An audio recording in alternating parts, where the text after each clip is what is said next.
As diretrizes urbanas para a Vila de Santa Cruz do Aracati, artigo escrito por Maria Edivani Silva Barbosa e publicado pelo Grupo Lua Cheia em 15 de dezembro de 2007.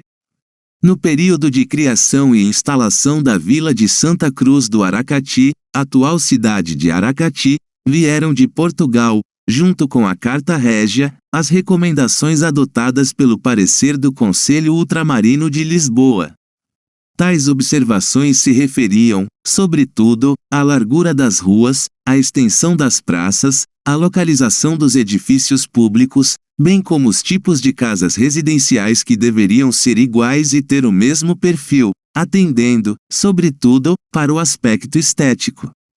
Entre outras recomendações, o parecer prescrevia o delineamento das ruas para os novos habitantes, não esquecendo de deixar espaço para o crescimento populacional, respeitando o desenvolvimento urbano que se esperava.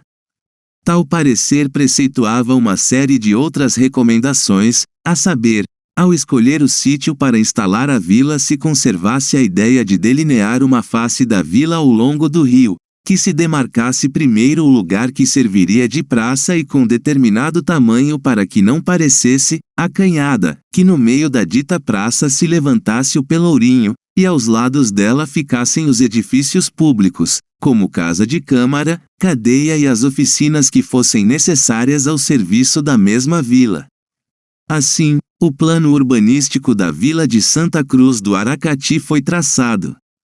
A largura das ruas tinha o objetivo de atender às funções econômicas da época. Por essas ruas transitavam as boiadas, que eram tangidas até o local de abate, na Rua Santo Antônio, trecho da Rua Grande próximo à Praça Dom Luís, local mais próximo dos currais, do matadouro e das oficinas de charque. As ruas antigas da cidade de Aracati apresentam-se bem mais largas que o padrão de ruas estabelecido no período colonial para outras vilas. Outra peculiaridade do traçado urbano da vila é a presença de becos que visavam facilitar a comunicação entre o porto dos barcos, as oficinas e os armazéns, agilizando o carregamento de mercadorias. As diretrizes urbanas da Vila de Santa Cruz do Aracati lograram bastante êxito, ao ponto de algumas autoridades passarem a recomendar esse plano para a construção de outras vilas no Brasil colonial. Como exemplo, temos uma vila criada no Rio Grande, no extremo sul do país.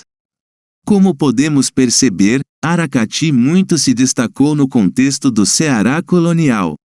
O patrimônio arquitetônico de Aracati testemunha essa época em que os aracatienses zelavam pela sua cidade. O cuidado com o uso e a ocupação do solo, o tipo de construção estavam na ordem do dia. E na atualidade, quais são as diretrizes urbanas para a organização do território aracatiense? Quais são as políticas de habitação para a população que cresce e não tem um local digno para morar? Basta dar uma olhada nas margens do rio Jaguaribe para perceber a ausência de políticas públicas que orientem o uso e a ocupação do espaço. O resultado são as construções irregulares que acabam comprometendo um dos cursos d'água mais importantes do estado do Ceará, o rio Jaguaribe. Se o poder público não tomar as devidas providências, em pouco tempo teremos uma paisagem marcada por favelas rodeando a nossa cidade. Como consequência, não teremos mais um rio, mas um esgoto a céu aberto, como é comum encontrar na maioria das cidades brasileiras.